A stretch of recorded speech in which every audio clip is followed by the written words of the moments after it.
Мынандай көрінісі бар. Home Club'қа келдік. Кіру 300 теңге. Балалар 3 жасқа дейін тегін. Мынандай площадкамен жүресіздер. Участоктың бойымен су ағып жатыр.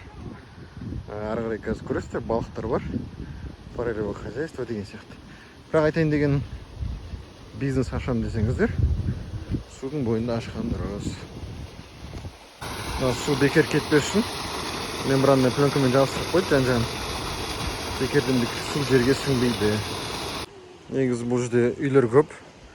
Арендаға үй алуға болады, тұруға болады.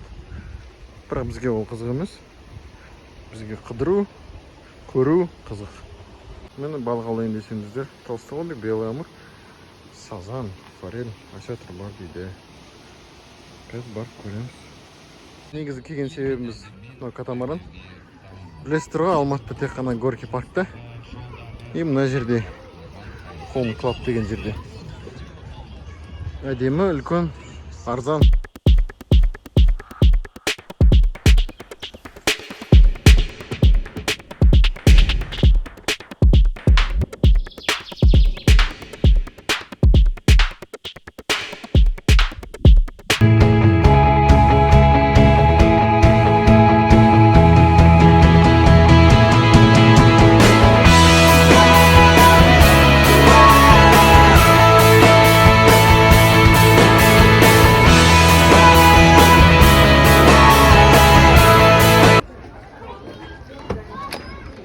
Осындай кафесі бар.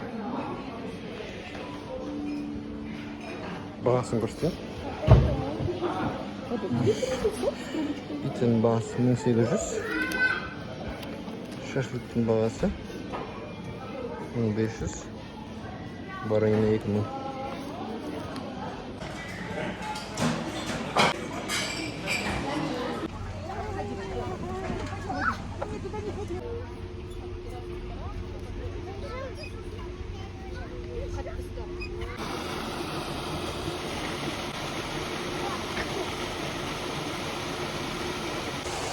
Міне осындай жерден балық ұстап отыр. Форель ұстау үшін қармақ арендасы 500 теңге. Айгыр ұстасаңыз 3500 теңге 1 килограммы.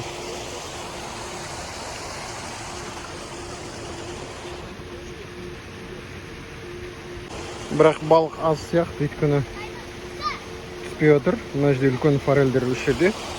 Ешқайсы түспей отыр. Ал ар жағында кішкентай балық. Ар жағында бар, өзі кішкентай балық. Бағана айттым ғой, бізге қыдыратын жер, көретін жер, және фотоға түсетін жерлер. Мына неше түрлі экспонаттар. Мынау су. Мынандай экспонат қойып қойған. Ата заманның қолтықтары. Алдымызда әлі неше түрлі жылқылар бар. Саған барамыз. Неше түрлі экспонаттар бар. Осындай 6 баған орнатып қойыпты. Алдымызда осындай кіретін жер бар. Әдемі жасаған. Бұл типа зоопарк. Жануарлар әлемі. Мен жануарлар әлемі басталды. Елік. Ар жағында екіншісі.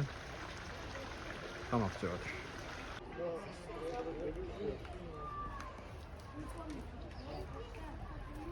Екеуі. Ұрғашысы.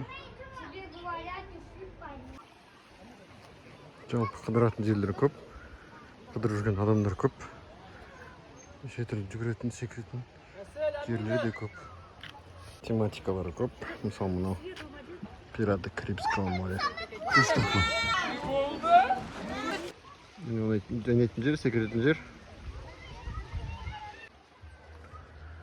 Мынау бүркіт. Осылай тұратын бүркіт. Ал, бер жақындап келсінші.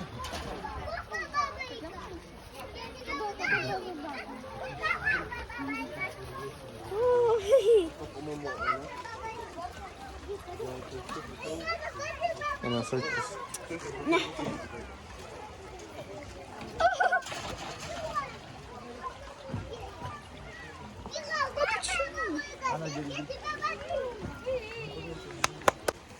Ого.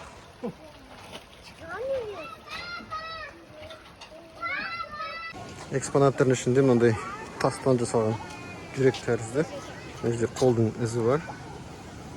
И еще мынандай стакандар сақпайды. Фотоға түсіңіздер.